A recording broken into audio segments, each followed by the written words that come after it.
Aqui é o professor Marcos Fábio. Estou chegando aqui em mais um cliente para a gente fazer mais um dia de trabalho, mais um dia de consultoria. E hoje eu vou falar para vocês sobre um problema que tem acontecido muito nas empresas. Um problema muito interessante que tem a ver com isso aqui, ó. Como assim, professor Marcos Fábio? Como que uma tesoura pode ser um problema nas empresas? Se interessou? Fica aí que já já eu te conto. Fala galera, aqui é o Marcos Fábio e eu tô chegando em mais um cliente pra gente, em mais um dia de consultoria, pra gente poder ajudar essas empresas desse país a crescer e a desenvolver. Só que eu tô aqui num cliente que tá sofrendo de um problema muito comum, inclusive, entre as empresas. E que tem a ver com esse instrumento aqui, ó, que a gente tem na nossa casa, que é a tesoura. Vou explicar o que está acontecendo. Esse cliente nosso, quando ele fecha a demonstração do resultado do exercício dele, o DRE, o que acontece? Ele tem um bom faturamento, quando você tira os custos variáveis, está sobrando uma boa margem de contribuição, e na hora que nós vamos verificar da margem de contribuição os custos fixos, também aparece um resultado econômico até interessante na empresa. Só que qual foi a reclamação dele ao nos contratar? Interessante que meu DRE forma um resultado econômico bacana, eu estou olhando para o número, estou vendo que o resultado está bom, mas eu estou me endividando, já peguei financiamentos, estou com caixa apertado, estou trocando cheque, fazendo desconto de títulos e duplicatas. Será que estou fazendo alguma coisa errada? Será que o meu sistema não está me dando os dados certos? Será que eu estou sendo inclusive roubado? Ele suspeitou de roubo e tudo mais? Bom, vamos entender o que é isso. Nós vamos falar hoje do efeito tesoura. E ele se chama efeito tesoura por causa dessa forma aqui, ó. Imagina que nessa ponta estão as suas vendas. E quanto mais as suas vendas crescem, do lado de cá é a necessidade de capital. Então, as vendas vão crescendo e a necessidade de capital vai crescendo também na mesma proporção, o que pode acabar não gerando saldo de tesouraria. Então vamos entender o que é isso. E lembrando que saldo de tesouraria é o dinheiro que está lá realmente no seu caixa, a sua verdade está no caixa. Bom, esse cliente, ele está comprando com 10 dias e está vendendo com 30, 60, 90, em alguns casos até 120. E ele tem que comprar para sustentar essas vendas dele, em média, 2 cargas de matéria-prima por semana. Então vamos fazer a conta. E esse fornecedor de matéria-prima, ele é meio que um oligopólio. Então o que acaba acontecendo? Ele é que impõe o prazo de pagamento e está num prazo de pagamento muito curto. Está faltando matéria-prima no mercado, então ele está colocando as regras dele. Então vamos entender, compro com 10, vendo com 30, 60, 90 e até 120. Bom, essa história já não é boa, porque você está financiando o cliente e não está tendo parte desse financiamento coberto pelo seu fornecedor.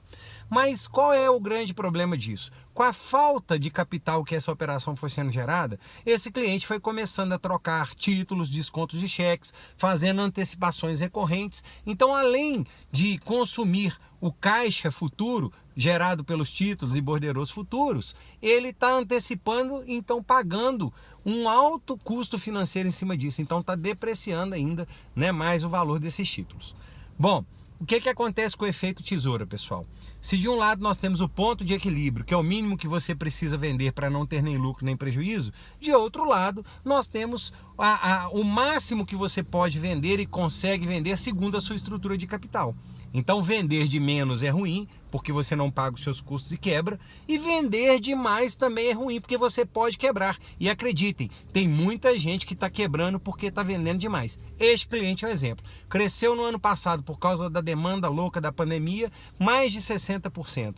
E só nos 3 primeiros meses desse ano está crescendo 52%. Então vamos fazer a conta. Crescimento absurdo de vendas, com prazo curto do cliente. Então quando ele compra 2 cargas de matéria-prima numa semana, ele só vai ver esse dinheiro depois que ele produzir, entregar, vender e receber, que isso vai levar aproximadamente 5 meses, quando ele vende até com 120 dias. Então significa dizer que quanto mais ele vende, mais capital ele precisa. E ele não percebeu isso e foi financiando a sua operação, trocando título, descontando duplicatas e tudo mais. O custo financeiro comeu a margem dele. E o pior, agora ele está muito endividado.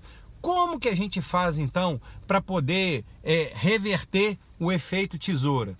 E aliás, você já deve ter ouvido casos assim de empresários falando que cresceu muito e está passando aperto de dinheiro, inclusive suspeitando de várias coisas que podem estar acontecendo na empresa. Vamos entender uma coisa, pessoal. todas as vezes que você tem prazo curto de um fornecedor e vende alongado, a questão está no seu capital de giro. Se você tem capital de giro para financiar um determinado volume de vendas, se você passa desse volume, você vai precisar de mais capital. E mais capital não significa mais capital do banco, não. Porque o que acaba acontecendo? Se você está gerando muita necessidade de capital, se você toma um recurso emprestado do banco hoje de curto prazo, então esse é o problema do efeito tesoura. Financiar as suas operações de longo prazo com capital de curto prazo. Se ele fosse lá no banco, conseguisse uma linha de financiamento com capital de giro para poder começar a pagar daqui a 2 anos, estava tudo certo. Porque ele iria financiar a operação dele, o giro da operação com capital de maior prazo. Só que ele está trocando o título. Ele pega o borderô, o cheque que vai vencer semana que vem, na outra semana, e fazendo dinheiro com ele hoje. Então isso não dá tempo de gerar saldo de tesouraria. O negócio dele é até um bom negócio, mas o problema é que ele já começou endividado. Como que ele começou endividado? Ele começou a operação não colocando o capital total no negócio, acreditando que a operação iria se pagar. Estava indo tudo bem, até que veio a famosa pandemia e aí, para surpresa dele, ao invés do negócio dele cair, ele começou a crescer e cresceu em 2020 60%, 62% para ser mais exato, e agora no primeiro trimestre de 2021 crescendo mais de 50%, crescendo 52%. Então essa fórmula é uma receita perigosa. Então como que a gente pode fazer? Como que a tesoura poderia ser usada para o bem dessa empresa? É a tesoura que vai cortar custos, cortar problemas da empresa. Aí sim, essa tesoura poderia fazer bem. Mas o efeito tesoura, aonde toda vez que você vende, você aumenta proporcionalmente a necessidade de capital e começa a financiar isso com capital de curto prazo, fuja disso. É isso aí, sou o professor Marcos Fábio. Continue nos seguindo nas nossas redes sociais. Grande abraço.